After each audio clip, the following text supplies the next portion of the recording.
If your partner really wants to see you happy, if your partner really wants to see you succeed, in those moments where you feel disrespected, slighted, they're pressing my freaking triggers, they're doing it on purpose, go back to, what do you know?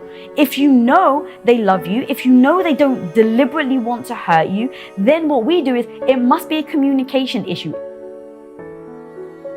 I love the analogy of tennis, where it's like you got a choice. Are you on the opposite side of the court and we're hitting the ball back and forward, but ultimately one of you has to win? Or are you next to me and we're teammates, and if I miss the ball, you got my back, and if I miss the ball, I got your back. And we're both playing to win the same game and the same thing together. And at the end of the day, we're both standing on the podium together, holding that cup together. I've chosen a game of doubles. Okay, so if I've chosen a game of doubles, what does that look like? If you want someone, which I do, to be there when you're weak, you have to be honest about where you're weak. If you want somebody to help you on a journey, because to me, it is the partnership.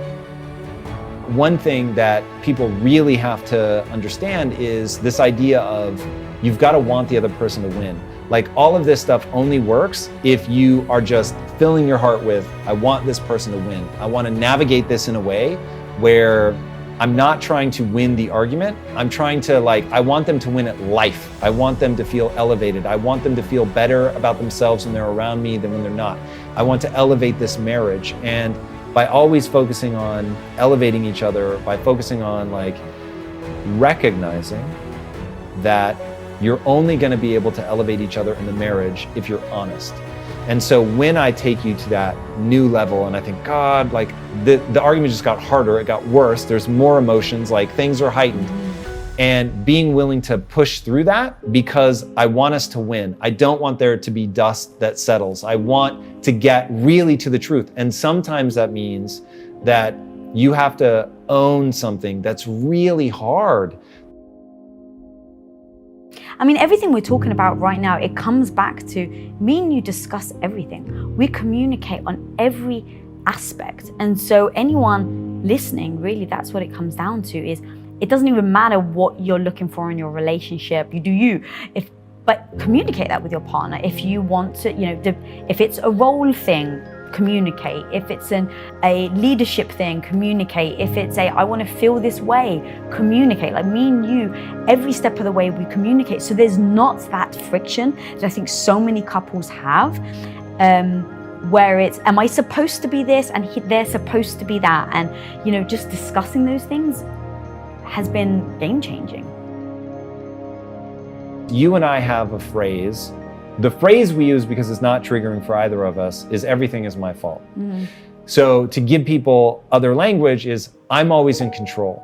So I can always react differently and then get a different reaction from you. I take ownership is one thing I'm hearing a lot. Amazing. So I'm taking ownership for this. And by doing that, by saying, hey, this is a trigger, you don't have to solve for this. I'm working on it, but I'm not there yet. And so this moment is big and very emotionally disruptive for me. And I would say, hey, look, I'm really feeling this thing. This is a really big deal for me. But I create that space where I'm not acting out, I'm not embodying what I'm feeling. And I create that space so I can articulate what I'm going through, to sort of hand the baton to you to say, hey, if you can take leadership in this moment, don't sort of rise to my level, but understand that I'm actually going through something. Mm-hmm. And that's one of the best things about a high functioning relationship, is what you can accomplish as a pair isn't 1 + 2. It's like 2 squared. I mean, it's really amazing. I don't care what role people play in their relationship, but to fail to understand that we have evolved to play roles is where people really get into trouble. I'll just say, I would never be able to stay with a wife who didn't know how to make me feel powerful. And I use those words very intentional. I should know how to make myself feel powerful as well. But if you didn't know what little moves to do to make me feel powerful, I don't know, it feels so good. And it's I hope that women will be very comfortable with this. If you're with a man that doesn't know how to make you feel beautiful, you're missing a trick. Completely. Can I just add one little thing as well? Because here's the thing.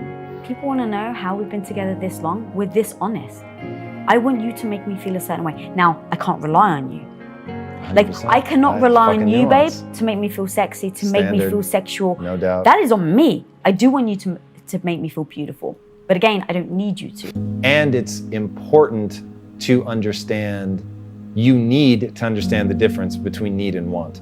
Because failing to understand that you have to own yourself, you have to own your own emotions, you have to take control of your life, and yet hold the competing idea in your head of, but I also need a partner who knows how to elevate me and make me feel beautiful or powerful or sexy or strong, or like whatever that need is that you have, where it's, yes, at my best, I should be able to do this for myself, and 99% of the time I do, but I'm not always at my best, and I need somebody that can help me in those ways. And it's like, if in the moment where you need me to make you feel beautiful, right? Already a super fragile state means you're not in a great place.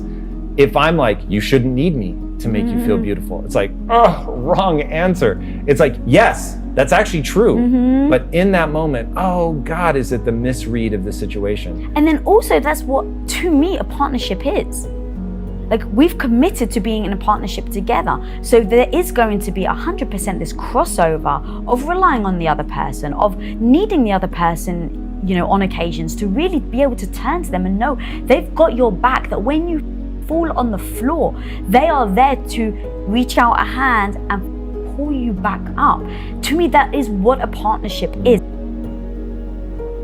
I don't have the responsibility to make you feel good, strong, powerful, beautiful, whatever, loved.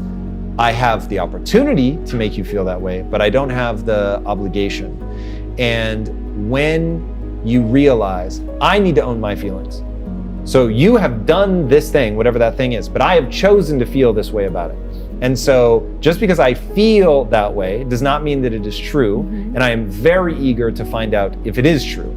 So often people confuse their feelings with thinking, that they've actually thought through the problem. And I don't mean that to be feisty. I mean that literally. Like, people confuse feeling something for having thought through it. One thing I think that people need to know about us is we don't even say the D word. Oh, it's like Voldemort. You Literally. don't say it in our house. Yeah.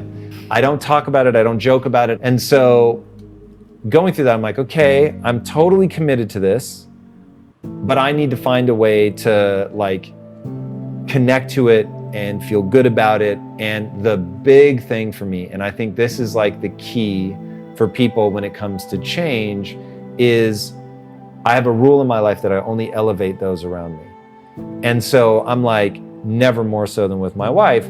If I'm trying to elevate you, do I not want you to become the most powerful person that excites you, that you learn everything that you've ever wanted to learn? Is that not exactly what I want for you?